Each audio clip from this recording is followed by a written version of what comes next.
I should have known something was off the moment Melissa asked me to sit down. Not in a casual way either. No, she placed me there. Right in the center of the living room, like I was part of a scene she had already rehearsed a dozen times in her head. It wasn't just a request. It was positioning. The lights were dimmed just enough to feel serious, almost cinematic. The TV was off. No background noise. No distractions. Just her, and me. Her posture was too straight. Too controlled. Even the way she tucked a strand of hair behind her ear felt deliberate, like she had practiced that exact movement in the mirror. That's when it hit me. This wasn't a conversation. This was a performance. "Can we talk?" she asked, her voice soft, fragile, like it might break if I said the wrong thing. I leaned back into the couch, slower than usual, studying her. I didn't answer right away. I wanted to see what she'd do with the silence. I'd seen that expression before, the wounded look, the slight tension in her jaw, the careful breathing. Months ago, it would have triggered something in me. Concern. Fear. The urge to fix whatever was wrong. But now, it just looked familiar. Predictable. "Sure," I said finally. "Let's talk." She hesitated. Just for a second. Like she expected resistance. Like part of her script depended on me pushing back. When I didn't, she took a breath and stepped into her role. "I think," she started, her voice already trembling on cue. "I think I want a divorce." There it was. The line. The moment she'd been building toward. And I'll give her credit, she delivered it well. Her eyes shimmered just enough to look emotional without losing control. Her voice cracked in exactly the right place. If I didn't know better, I might have believed she was hurting. But instead of reacting the way she expected, shock, confusion, anger, I just smiled. Not wide. Not obvious. Just a small, quiet smirk. The kind you give when something finally clicks into place. And that's when everything shifted. You're smiling?" she asked, her voice breaking, but this time, it wasn't part of the act. I nodded slowly. "Yeah," I said. "I guess I am." The silence that followed wasn't in her script. I could see it in her face. The way her eyes darted slightly, searching for a reaction that wasn't there. She was recalculating. Adjusting. Trying to figure out where the scene had gone wrong. Because this wasn't how it was supposed to go. She thought I'd argue. She thought I'd ask questions. She thought I'd fight for her. "Melissa," I said, leaning forward slightly, resting my elbows on my knees. "If that's what you want, then okay." Her entire expression froze. "Okay?" she repeated, like the word didn't make sense. "Yeah," I said calmly. "Okay." That's when the mask slipped. Just for a second, but it was enough. The sadness vanished. In its place was something sharper. Something closer to panic. Because in her version of this moment, she was in control. She was the one leaving. She was the one making the decision.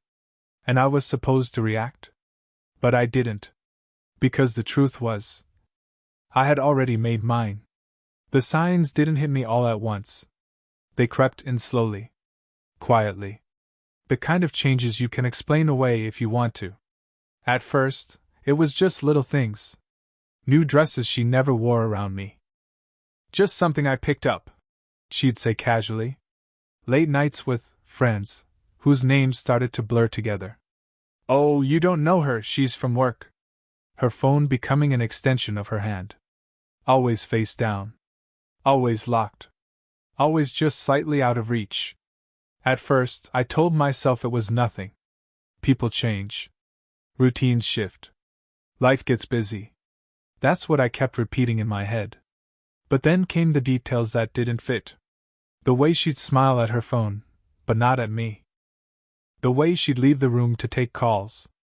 The way her tone changed when she said certain names, lighter, almost effortless. And then there were the drives.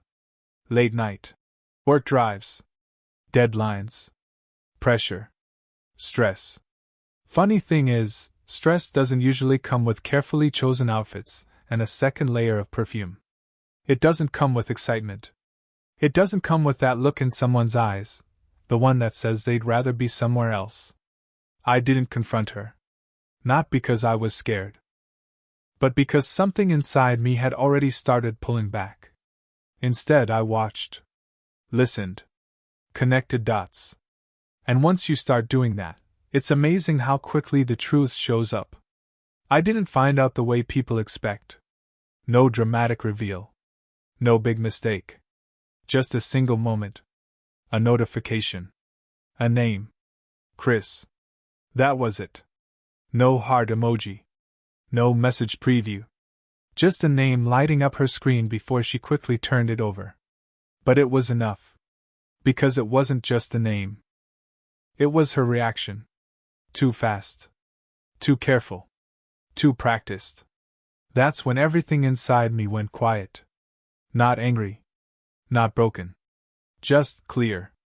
After that, it wasn't about if something was happening. It was about how long it had been happening. And deep down, I think I already knew. So when she stood there in the living room, delivering her perfectly timed speech, I wasn't surprised. I wasn't hurt. I wasn't even angry.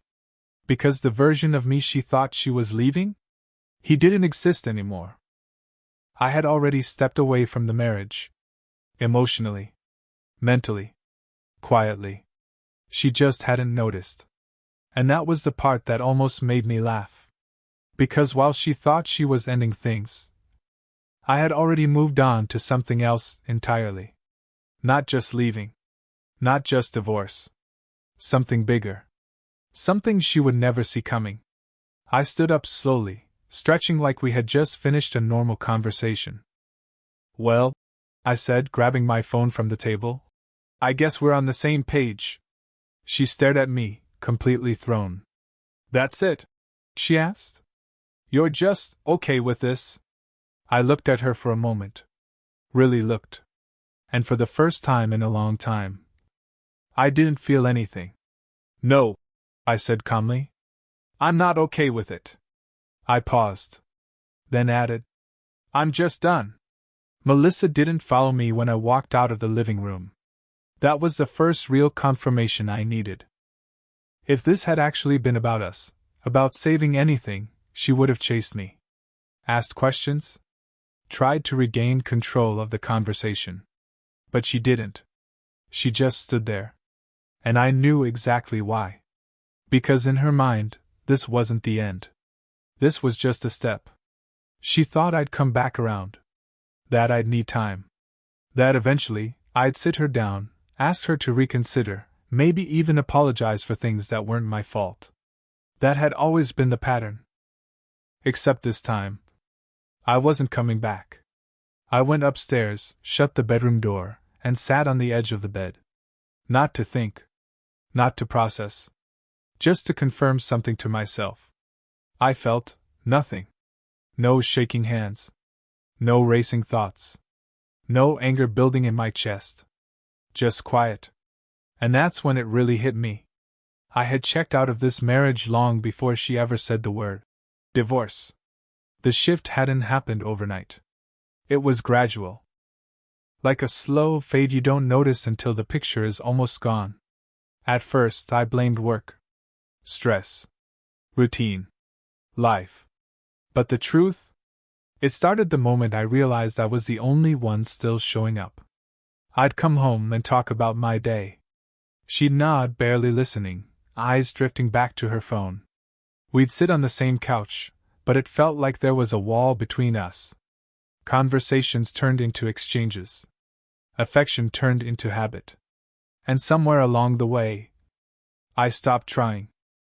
Not consciously. It just happened. Because every time you reach out and feel nothing in return, something inside you pulls back a little. Until one day, there's nothing left to pull. Chris.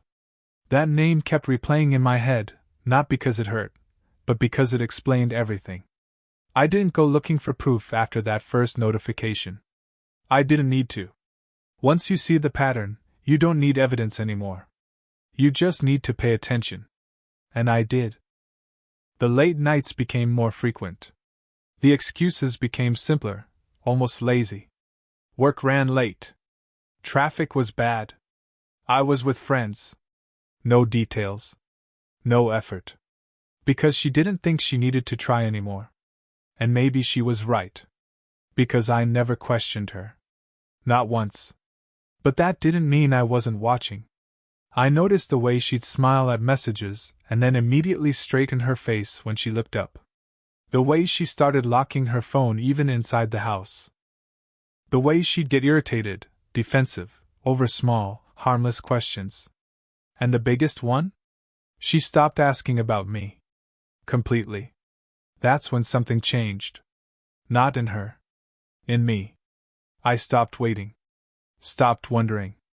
Stopped caring. And once that switch flips, it doesn't flip back. About 3 weeks before that night in the living room, I made my first move. Quietly. No announcements. No confrontation. Just action. I called a lawyer. Not out of anger. Not for revenge. Just preparation. Because I don't believe in reacting emotionally when something important is at stake. I believe in being ready. The meeting was simple. Straightforward. I laid everything out, our assets, the house, the business, the accounts. No mention of cheating. No drama. Just facts. My lawyer listened, took notes, and then asked the only question that mattered. Do you want to protect yourself, or do you want to fight? I didn't even hesitate.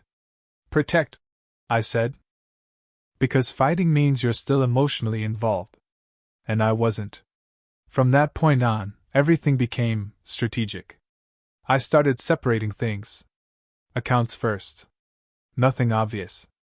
Small transfers. Reallocations. Legal adjustments.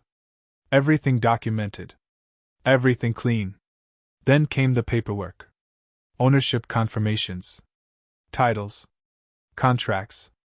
Anything that could become a problem later, I handled it early. Quietly. Efficiently. Meanwhile, at home, nothing changed. At least, not from her perspective. I still came home at the same time. Still sat in the same spots. Still had the same surface-level conversations. I didn't confront her. I didn't accuse her. I didn't even hint that I knew. Because the moment you reveal what you know, you lose control of the situation. And I wasn't about to do that. What surprised me the most wasn't what she was doing. It was how comfortable she had become doing it. There's a point where someone stops being careful. Stops worrying about being caught. That's when you know it's not a mistake anymore. It's a choice. A routine. A lifestyle. One night she came home later than usual. No apology. No explanation. Just walked in, kicked off her shoes, and went straight to the kitchen like it was any other day. I watched her for a second. Waiting to feel something. Anger. Frustration. Anything. But again, nothing. And that's when I realized something important. She hadn't just stepped out of the marriage. She had completely checked out. Just like I had. The difference? She thought she was the only one who had. A few days later, I took it one step further. I scheduled a second meeting with my lawyer. This time, we got specific. Very specific. Asset breakdowns. Legal exposure. Debt responsibility. Everything. And that's when the conversation shifted. Are there any liabilities I should know about? He asked. I paused. At that point, I didn't have an answer. But something about the way he asked the question stuck with me. Liabilities. Not assets. Not what we owned. What we owed. That night, for the first time, I got curious. Not about her. About the details. Because if she had been hiding a relationship this well, what else had she been hiding? I didn't check her phone. Didn't follow her. Didn't hire anyone. I did something simpler. I waited. Because people who get comfortable, they get careless. And I had a feeling. It was only a matter of time before she slipped. Looking back now, that was the moment everything changed. Not the divorce conversation. Not Chris. Not even the betrayal. It was that realization. That there was more going on beneath the surface. Something she thought I'd never notice. Something bigger than just walking away. And I was right. I just didn't know how right yet. Downstairs, I could hear her moving around again. Drawers opening. Cabinets closing. Like nothing had happened. Like we hadn't just ended our marriage. I stood up, walked to the window, and looked out into the street. Calm. Still. Unchanged. And for the first time in a long time, I felt completely in control. Because while she thought she had just made the biggest move of the game, I had already been playing a different one entirely. It didn't take long for her to slip. It never does. When someone starts believing they're untouchable, they stop being careful. They stop double-checking things. They stop thinking 2 steps ahead. And Melissa? She had already moved on in her head. That was her biggest mistake. It happened 3 days after the divorce talk. Nothing dramatic. No loud argument. No suspicious phone call. Just routine. She left her laptop open. That alone wouldn't have meant anything before. We'd always been pretty relaxed about things like that. No passwords between us, no locked devices, no secrecy. At least, that's how it used to be. Lately, though, everything had changed. Her phone was always locked. Always angled away. Always within reach. But the laptop? That night she got careless. She was in the shower. Water running. Door closed. And her laptop was sitting on the dining table, screen still glowing. I wasn't planning to check it. Not in some impulsive, emotional way. But I also wasn't going to ignore an opportunity that landed right in front of me. So I walked over. Slow. Calm. Like I was just passing through the room. The screen was open to her email. Nothing unusual at first glance. Work stuff. Promotions. Random subscriptions. But then I noticed a tab minimized at the bottom. Not email. Messages. I clicked it. No hesitation. No guilt. Just curiosity. And there it was. Chris. Not just a name this time. A full conversation. Months of it. I scrolled. Slow at first. Then faster. Because the deeper I went, the worse it got. It didn't start as anything obvious. Light conversation. Jokes. Work complaints. The kind of messages that could pass as harmless if you didn't know what you were looking for. But then the tone shifted. Gradually. Subtly. Until it wasn't subtle anymore. Plans. Excuses. Coordinated lies.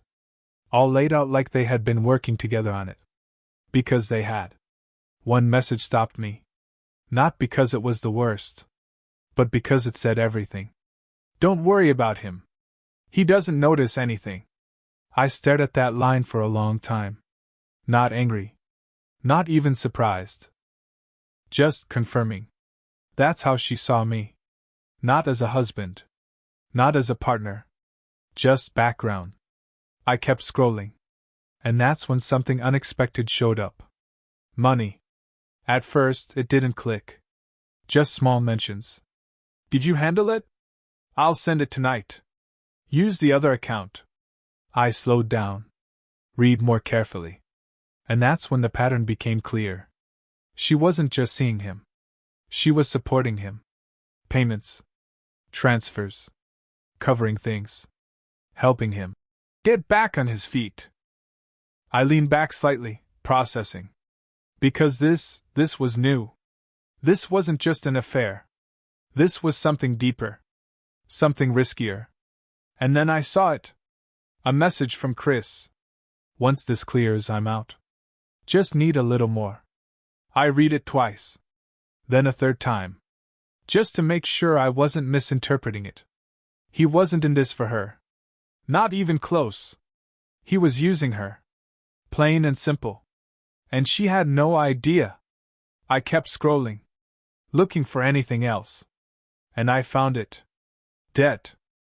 Not directly labeled. Not obvious. But it was there. Hidden in between casual messages. Mentions of credit. Limits. Pressure. She had been stacking it. Quietly. Carefully. All while I was still technically part of the same household. That's when I closed the laptop. Not because I'd seen enough. But because I understood everything. The affair? That was just the surface. The real damage? That was financial. And she had buried it well. I stood there for a moment, staring at the blank screen. Thinking. Not reacting. Not pacing. Just thinking. Because now, the situation had changed. Completely. This wasn't just about leaving anymore. This was about protection. Strategy. Timing. I walked back to the living room, sat down, and waited. A few minutes later, the shower turned off. Then footsteps. Then the sound of her moving around like nothing in the world was wrong. She came downstairs a few minutes later, hair still damp, completely normal. "Hey," she said casually. "Did you eat already?" I looked up at her. Same tone. Same expression. Same performance. And for a second, I almost admired it. Because if I hadn't seen what I just saw, I would have believed her. "Yeah," I said simply. "I'm good." She nodded, grabbed something from the fridge, and sat down across from me. Scrolling. Smiling. Typing. Probably to him. I watched her for a few seconds. Not with anger. Not with resentment. Just clarity. Because now I knew something she didn't. Something important. She thought she was in control. She thought she had the upper hand. She thought she had already secured her exit. But in reality? She had just walked herself into a situation she couldn't get out of. And the best part? She didn't even see it coming. That night, after she went to bed, I made another call. My lawyer. "I need to update a few things," I said. His tone shifted immediately. "Something new?" "Yeah," I replied calmly. "Something important." I didn't go into details over the phone. I didn't need to. That conversation would happen in person. But one thing was already clear in my mind. This wasn't going to be a messy divorce. This wasn't going to be emotional. This wasn't going to be reactive. This was going to be precise. Because Melissa didn't just betray me. She exposed herself. And Chris? He wasn't her escape. He was the beginning of her downfall. The next morning felt normal. Too normal. Melissa was already up when I came downstairs, standing in the kitchen like nothing had shifted between us. Like we hadn't just agreed, without emotion, without resistance, to end everything. She was making coffee. Humming even. That was new. "Morning," she said without turning around. "Morning." Same routine. Same tone. Same illusion. If I hadn't seen what I saw the night before, I might have thought we were just another couple going through a rough patch. But now, every movement felt staged. Every word calculated. She poured herself a cup, then leaned against the counter, scrolling through her phone. That familiar half-smile appeared again, the one that never reached her eyes when she looked at me. But now I knew exactly where it came from. "Chris, you heading out early today?" she asked casually. "Yeah," I said. "Got a few things to handle." Not a lie. Just not the full truth. She nodded, uninterested. Didn't ask what things. Didn't ask where. Didn't care. That used to bother me. Now? It made everything easier. I grabbed my keys and left without another word. No goodbye. No hesitation. The drive to my lawyer's office was quiet. Not tense. Not emotional. Just focused. When I walked in, he already had a folder waiting on the desk. "Didn't expect to see you this soon again," he said. "I found something," I replied. That was enough to shift his attention. I sat down and laid it out.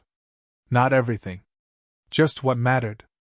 Hidden financial activity, I said. Separate transactions. Possible personal debt. Not disclosed. He didn't interrupt. Just listened. Nodded. Took notes. Do you have access to documentation? He asked. Not directly, I said. But I know where to look. He leaned back slightly, thinking. Then. Okay. Then we move carefully. That was the word that stuck. Carefully. Because this wasn't just about protecting assets anymore. This was about avoiding liability. If she's been accumulating debt without your knowledge, he continued, and especially if it can be proven that it wasn't for marital benefit, you may not be responsible. May not. Not guaranteed. But possible. What do you need from me? I asked. Proof, he said simply. Of course. Not assumptions. Not conversations. Not suspicions. Actual proof. And that meant one thing. I had to go deeper. I left the office with a clear plan. No improvisation. No emotional decisions. Just steps. Step 1? Access. That night I waited. Not in a tense way. Not pacing or watching the clock. Just patient. Melissa came home later than usual again. No explanation. No apology. Same routine. Long day, she said casually, dropping her bag. Yeah, I replied. We barely spoke after that. She went upstairs. I stayed down. Gave it about 20 minutes. Then followed. The bedroom was dark. Door slightly open. She was already asleep, or pretending to be. Didn't matter. Her phone was on the nightstand. Screen down. Charging. I stood there for a moment. Not hesitating. Just measuring. Because once you cross a certain line, there's no going back. Not morally. Not psychologically. But then I thought about the messages. The debt. The way she had already crossed far more lines than I ever would. So I picked it up. Face ID? Locked. Of course. But I wasn't expecting easy. I placed it back down. Carefully. Exactly where it was. Because this wasn't about forcing access. It was about timing. People don't guard everything all the time. They slip. They always do. The next opportunity came faster than I expected. 2 days later. Saturday morning. She was in a rush. Meeting someone. Didn't say who. Didn't need to. Can you grab my laptop charger from the office? She asked, halfway out the door. Yeah, I said. She left in a hurry. Forgot something. Came back in. Grabbed it. Left again. And that's when I saw it. Her phone. Still on the kitchen counter. Unlocked. No hesitation this time. I picked it up. Opened messages. Scrolled. Chris. Right there. I opened the thread. Same tone as before. Same pattern. But this time, more recent. More urgent. Did you send it? I told you I need it today. Don't make this harder than it has to be. Her replies were different now. Less confident. More pressured. I'm trying. I just need a few days. I'm reaching limits. Limits. I scrolled further. Bank apps. Notifications. Overdraft warnings. There it was. Not just debt. Active pressure. She wasn't just helping him anymore. She was drowning because of him. And he didn't care. Figure it out. He wrote in one message. You said you had this. No affection. No concern. No attachment. Just expectation. I locked the phone and placed it back exactly where it was. Then I stepped back. Took a breath. Because now I had it. Not everything. But enough. Enough to understand the full picture. Enough to start building a case. And most importantly? Enough to know exactly how this was going to end. That afternoon, when she came back, she acted the same. Like nothing had changed. Like she was still in control. But I saw it now. The cracks. The pressure. The slight tension behind her eyes. She was losing control. She just didn't know it yet. And Chris? He wasn't her partner. He wasn't her escape. He was the reason everything was about to collapse. I sat across from her that evening, watching her scroll through her phone again. Still smiling. Still pretending. And for the first time since all of this started, I felt something. Not anger. Not pain. Anticipation. Because now it wasn't just about leaving. It was about timing it perfectly. Once you see the full picture, you can't unsee it. That was the thing that stuck with me over the next few days.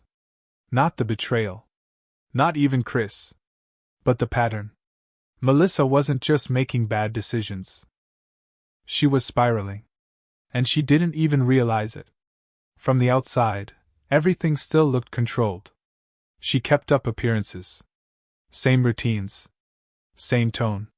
Same carefully balanced version of herself she'd been showing me for months. But now that I knew what to look for, the cracks were obvious. She checked her phone more often. Not casually, urgently. Quick glances. Tight grip. Faster typing. Her mood shifted more unpredictably. Shorter patience. Longer silences. And the biggest one? She started asking about money. Subtle at first. Almost harmless. Hey, did you move anything from the joint account? I looked up from my laptop, calm. Yeah, I said. Just reorganizing a few things. She nodded, but I caught it. That brief pause. That hesitation. Okay, she said. Just making sure. She wasn't making sure. She was checking limits. That confirmed everything. I didn't push. Didn't question. Didn't react. Because the more pressure she felt, the more mistakes she'd make. And I needed those mistakes. That week, I went back to my lawyer. Again. This time, I came prepared. Not with guesses. Not with assumptions. But with a clear outline. Undisclosed financial activity, I said. Consistent transfers. External pressure. Potential personal liability. He didn't look surprised. Just focused. Do you have timestamps? He asked. Patterns, I replied. And access points. That was enough. We started mapping it out. Not emotionally. Not personally. Just structurally. Accounts. Ownership. Legal separation. Responsibility lines. And that's when it became very clear. If we time this correctly, he said, tapping the paper lightly, you walk away clean. Clean. No shared liability. No unexpected debt. No legal exposure. Everything she had built in secret stayed with her. I nodded. Then we time it correctly. Because at that point, it wasn't about revenge. It wasn't about teaching her a lesson. It was about making sure I didn't go down with her. Back home, nothing changed on the surface. And that was the point. Melissa still believed she was ahead. Still believed she was managing everything. Still believed I was exactly where she left me. But now, every move I made had purpose. I stopped using shared accounts entirely. Shifted everything to personal access. Documented everything. Quietly. Carefully. And I watched. Because pressure reveals everything. A few nights later, it happened. She thought I was asleep. I wasn't. I heard her get up. Light steps. Phone in hand. Door closing softly behind her. Balcony. I waited a few seconds. Then got up. Moved quietly. The door wasn't fully shut. Just enough. And that's when I heard it. Her voice. Low. Tense. I told you I'm trying. Pause. No, I can't just pull more out right now. Another pause. I said give me a few days. I didn't need to hear his voice. I already knew. Chris. She sighed. Frustrated now. You're not listening to me. Pause. I've already moved everything I can. Everything. That word stuck. Because she wasn't just dipping into something. She was draining it. Then figure something else out, she said, sharper now. Pause. No, I'm not asking him. I almost smiled at that. Not because it was funny, but because it confirmed something important. She still thought she had control. Still thought she was managing both sides. But the reality? She was trapped. And Chris was tightening it. I stepped back quietly. Returned to bed. Didn't confront her. Didn't react. Because now I had something better than suspicion. I had confirmation. The next morning, she acted normal again. Too normal. Morning, she said, pouring coffee. Morning. She studied me for a second. Subtle. Almost instinctive. Like she was checking something. For a reaction. For a shift. For any sign that I knew. There wasn't one. And that's what kept her comfortable. That's what kept her careless. Later that day, I made the final call. Let's proceed, I told my lawyer. No hesitation. No delay. Everything was in place. The accounts were separated. The assets secured. The timeline aligned. All that was left? Execution. That night, I sat across from her again. Same table. Same house. Same version of her. But everything was different now. She smiled at something on her phone. Probably him. Still believing the same story. Still playing the same game. I leaned back in my chair, watching her for a moment. Because this was it. The last phase. She thought she was leaving me. But in reality? She had already lost everything. She just didn't know it yet. And when it finally hit her, it wouldn't be emotional. It wouldn't be dramatic. It would be quiet. Final. Irreversible. I didn't wait for a dramatic moment. No shouting. No confrontation. No emotional speech. Just paperwork. That evening, I placed the documents on the table, clean, organized, final. Melissa walked in, saw the envelope, and immediately knew something was different. What is this? She asked, slower this time. Reality, I said. She opened it. Her hands started to shake, not from sadness, but from confusion. The house? Mine. The business? Mine. Accounts? Already separated. Then she hit the part she didn't expect. Debt. All hers. What is this? She whispered. Everything you hid, I replied calmly. Everything you thought I wouldn't notice.